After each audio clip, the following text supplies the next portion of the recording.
ఇండియాలోనే #1 varicose veins hospital Avis vascular centre. నమస్తే అమ్మా. నమస్తే అమ్మా. అమ్మ, సెప్టెంబర్ 7న రాహుగ్రస్త సంపూర్ణ చంద్రగ్రహణం ఉంది. అవునమ్మా. మస్తు భయపెట్టించేస్తున్నారు అమ్మ ఎందుకమ్మా రకరకాల. భయం? అంటే కొన్ని రాసుల వాళ్ళకి ఫర్ ఎగ్జాంపుల్ ఆస్ట్రాలజీ పరంగా చూసుకుంటే బాగాలేదు, బాగుంది, ఆల్రెడీ ప్రకృతి వైపరీత్యం అయితే చూస్తానే ఉన్నాం, క్లౌడ్ బస్ట్లని అదని ఇదని. సో గ్రహణం అంటే మొత్తం నేచర్ కి సంబంధించిందే కదా, ఇంకా ఇలా అమ్మా, జరగబోతుంది. అలాగే క్లౌడ్ బస్ట్ అవన్నీ కూడా ప్రకృతి కొంచెం విలయతాండం ఆడింది, ఉమ్, సహజంగా ఉన్నది కాదు. కానీ ఉమ్, గ్రహణాలన్నవి సహజంగా వచ్చేవి కదా, వాటితో భయపడాల్సిన పని ఏమిటి? పైగా అవి చెప్పి వస్తున్నాయి, ఉమ్, మిగిలిన వైపరీత్యాలు చెప్పకుండా వస్తున్నాయి. ఉమ్, మనకి తెలియకుండా అక్కడ ఉంటాము, ఏదో ఎక్కడికో వెళ్ళారు కదా, అమర్నాథ ఎక్కడికి వెళ్ళారు యాత్ర, ఉమ్, ఉమ్, అక్కడికి వెళ్ళారు, ఆనందంగా దేవుణ్ణి చూద్దామని వెళ్ళిన వాళ్ళు ఎంత ఇబ్బంది పడ్డారు. మరి అది చెప్పిరాల, గ్రహణం చెప్పొస్తోంది, దానికి భయపడాల్సిన పని ఏమిటి? మరి ఎంత ఆనందంగా దాన్ని తీసుకోవాలి. పర్వము అనే పదం వాడతారు అంటే చాలా చక్కగా సంతోషంగా పండగలాగా చేసుకోవాల్సింది దాన్ని. ఒక గొప్ప అవకాశం. ఎలాంటి అవకాశం అమ్మ గ్రహణం? ఎలాంటి అవకాశం అంటే, గ్రహణము అంటే పట్టుకునేది అని అర్థం. గ్రాస్పింగ్ కాదు, Like- పట్టుకోవడం గట్టిగా. గ్రాస్పింగ్ అంటే మనసుకు సంబంధించింది. ఇప్పుడు దాన్ని అలా అన్వయం చేసుకోవచ్చు తర్వాత. మామూలుగా అయితే ఉత్తర గోగ్రహణము అలా చెప్తా, గ్రహణం అలా. గ్రహణం అంటే తీసుకోవడం, పట్టుకోవడం. అలా పట్టుకునేటటువంటి సమయంలో ఇది దేనికి సంబంధించింది? చంద్రుడికి సంబంధించిన గ్రహణం. చంద్రగ్రహణం అంటే ఏమిటి అర్థం? చంద్రుడేమో మనఃకారకుడు, మనస్సు మీద ప్రభావం కలిగినవాడు. అటువంటి చంద్రుడి మనస్సు మీద ప్రభావం కలిగినటువంటి చంద్రుడిని రాహు పట్టుకుంటున్న సందర్భంలో అంతరిక్షంలో ఎన్ని మార్పులు వస్తాయో మన మనస్సులో కూడా అన్ని మార్పులు వస్తాయి కదా. ఏం జరుగుతుంది? మామూలుగా మనసు బ్రహ్మాండంగా యాక్టివ్గా ఉంటుంది. చంద్రుడిని రాహు పట్టుకుంటే చంద్రుడికి మూమెంట్ లేదు కనుక మన మనసు కూడా కామ్గా ఉంటుంది. అలాంటప్పుడు ఏం చేసినా మనసు గట్టిగా, మనసులో దూరిపోతుంది. కనుక గ్రహణ సమయంలో మనం ఏ పని చేసినా కొన్ని వేల లక్షల రెట్లు ఎక్కువ ఫలితం ఉంటుంది. మనం మామూలుగా రామ అని ఒకసారి అన్నామనుకో, ఒక్కసారి అన్న ఫలం. అదే గ్రహణ సమయంలో అన్నామనుకో, ఎన్నో లక్షల సార్లు అన్న ఫలం ఉంటుంది. అందుకని మంత్రం ఏదైనా దీక్ష ఉన్నటువంటి వాళ్ళు గ్రహణ సమయానికి 3 గంటల ముందు కనీసం, ఇంకా కొన్ని దీక్షలు చేసేవాళ్ళు 9 గంటల ముందు. ఈ సంవత్సరం మనకి 9:58 వస్తోంది కదా, అంటే 1 గంట తర్వాత ఏం తినరు, పచ్చి మంచినీళ్ళు కూడా తాగరు. మహా అయితే 3 గంటల తర్వాత నీళ్లు కూడా తాగరు గనక 6 గంటలకో కాసిని మంచినీళ్ళు తాగితే తాగుతారంతే, ఇంకా తర్వాత ఏముండదు. ఎందుకంటే చంద్రుడికి నీళ్ళకి సంబంధం ఉంది. ఉందా లేదా? ఉందమ్మా. ఉందని ఎలా తెలుసు మనకి? అంటే ఏది లేకపోయినా కనీసం సముద్రంలో అలలు చూసుకున్నా, అలా చూసైనా చంద్రుడికి అంటే నీళ్ళకి, ద్రవ పదార్థాలకి చంద్రుడికి సంబంధం ఉంది కదా. అర్థమవుతుంది. కనుక ఆ చంద్రుడి యొక్క ప్రభావం మన శరీరంలో ఉన్న ద్రవ పదార్థాల మీద పడకుండా ఉండాలి అంటే మనం వీలైనంత వరకు ఏమీ తీసుకోకుండా ఉండడం మంచిది. ఆ సమయంలో అరుగుదల ఉండదు, ఇంద్రియాలన్నీ పనిచేయడం మానేస్తాయి. అందువల్ల ఆ టైంలో లోపల ఏదన్నా ఉన్నట్టయితే అది అరగక 3 గంటలో 4 గంటలో అలా ఉండిపోయి పాచి పడిపోయి పాడైపోయి మనకు అనారోగ్యాన్ని కలిగిస్తుంది.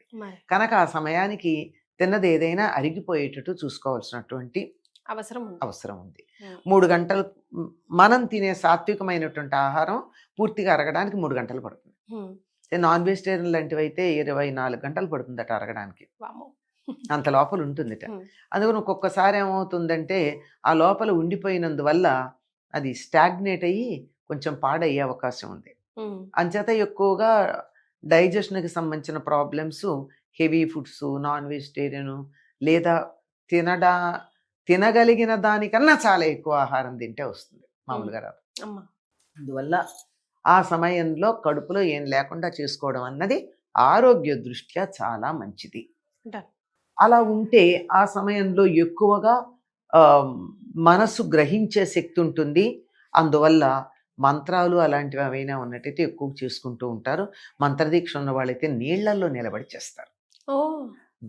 అంటే సముద్రం నది, సముద్రం కావచ్చు అమ్మ, సముద్రంలో నిలబడితే అలలు మామూలుగా కన్నా ఎక్కువ తేడాగా వస్తాయి కదా, అంచేత భయం వెరీ కలగచ్చు. కేర్.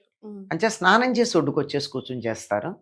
లేదంటే ఏ గంగ లాంటివో గోదావరి లాంటివో గనక ఉన్నట్టయితే ఆ నదుల్లో స్నానం చేసి ఒడ్డునొచ్చి కూర్చుని ఆ తడి బట్టలతోనే జపం చేసుకుని తర్వాత గ్రహణం పూర్తయ్యాక మళ్ళీ విడుపు స్నానం చేసి అప్పుడు మామూలుగా కార్యక్రమాలు చేసుకుంటారు. అదే ఇంకా కొంతమంది దీక్షగా చేయాలనుకున్న వాళ్ళు అలా గంగ మధ్యలో నిలబడి జపం చేస్తారు.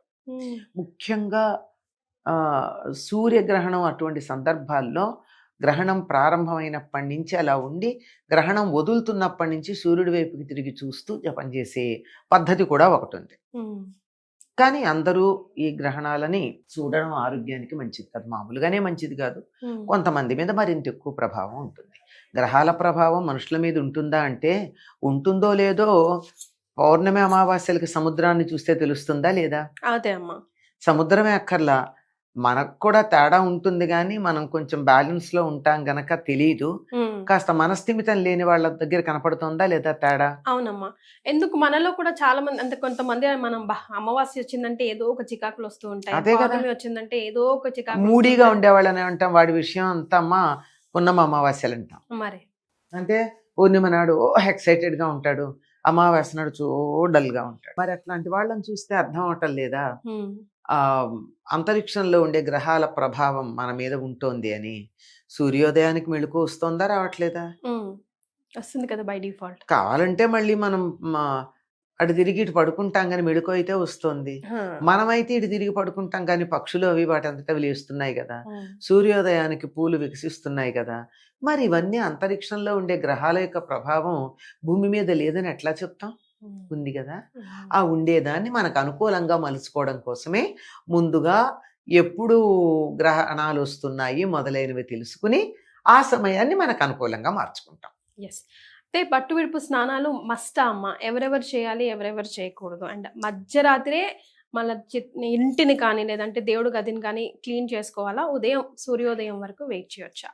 ఎవరెవరు పట్టు విడుపు స్నానాలు చేయాలి అంటే, ఎవరైతే ఆ సమయాన్ని సద్వినియోగం చేసుకుని సాధన చేద్దాం అనుకుంటారో, ఏదైనా మంత్రం ఉందనుకో, చెప్పాగా కొంతమంది నదుల్లోనే ఉండి చేస్తారని, మనం అంత దాకా వెళ్ళలేము. అసలు ముందు అంత అదృష్టం ఎక్కడుంది మనకి? నదులు మన చెరువులు ఉన్నాయి కానీ కాళ్ళు పెట్టడానికి కూడా పనికిరాని చెరువులు. అదే కదా.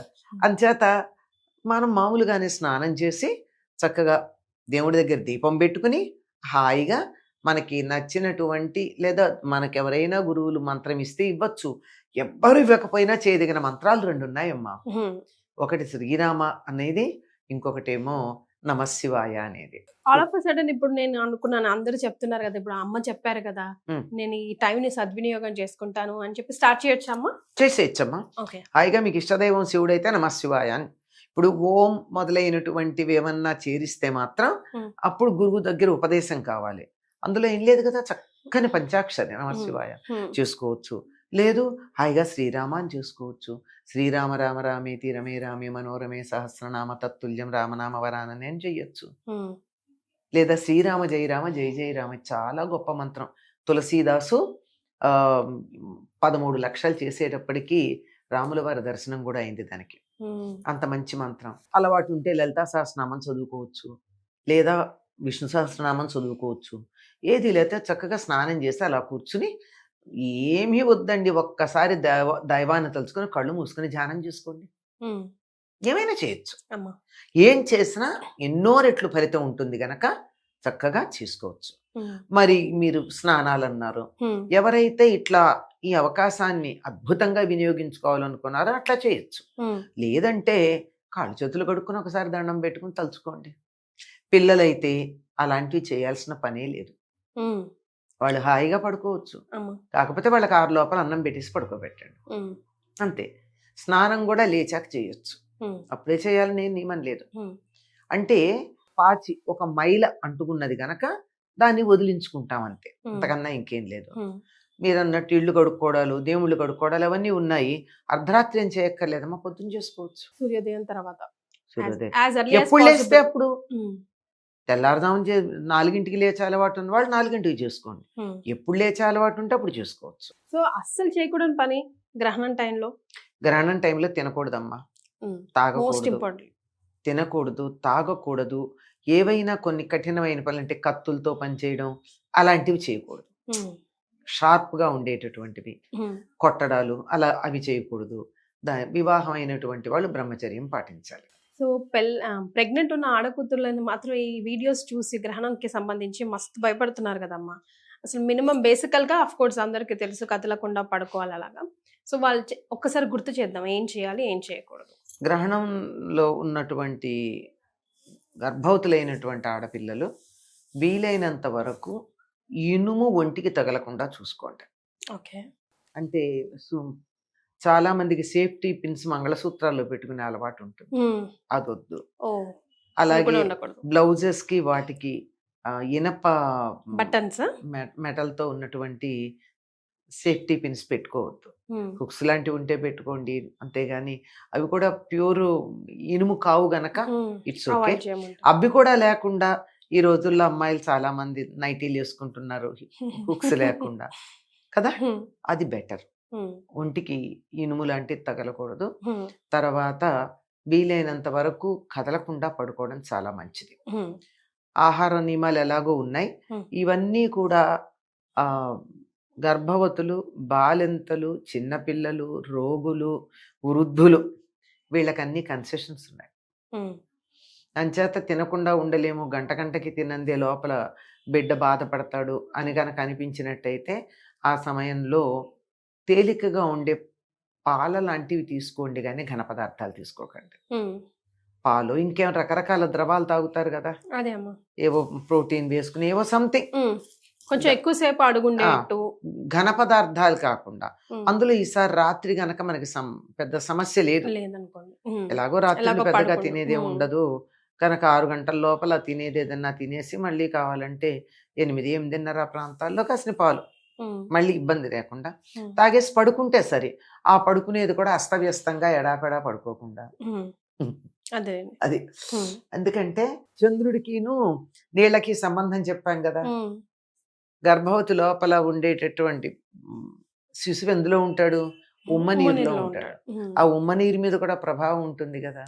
అంచేత అది అల్లకల్లోలం కాకుండా అయోమయంగా కాకుండా మనమేమో కదులుతూ ఉంటే అది ఒక డైరెక్షన్లో వెళ్ళి అంతరిక్షంలో ఉండే రేస్ వల్ల అది ఇంకో డైరెక్షన్లోకి వెళ్ళి అది కొంచెం ఇబ్బంది పడుతుంది.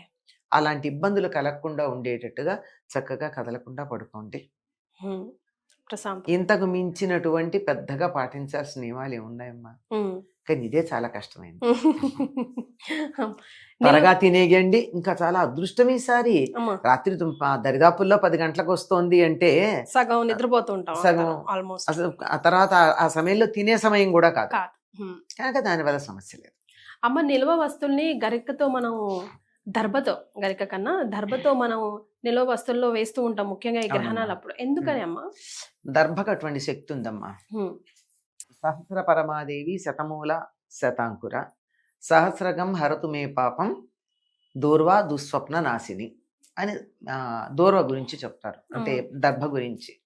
దర్భ దొరకని సందర్భంలో గరికైనా సరే ఏమిటంటే అది నాకు 1000 రకాలుగా నా పాపాలు పోగొడుతుంది.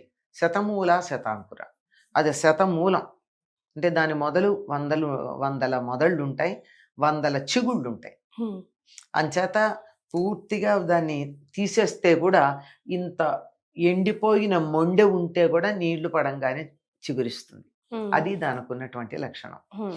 దీనికి ఉన్నటువంటి ఈ లక్షణం మామూలుగా అది బాగా పెంపొందుతుందనే అర్థంలో ఉన్న వాస్తవంగా ఏమిటంటే దర్భకి అల్ట్రావైలెట్ రేస్ ని అడ్డుకునే శక్తి ఉంది, దాని ప్రభావం రాకుండా.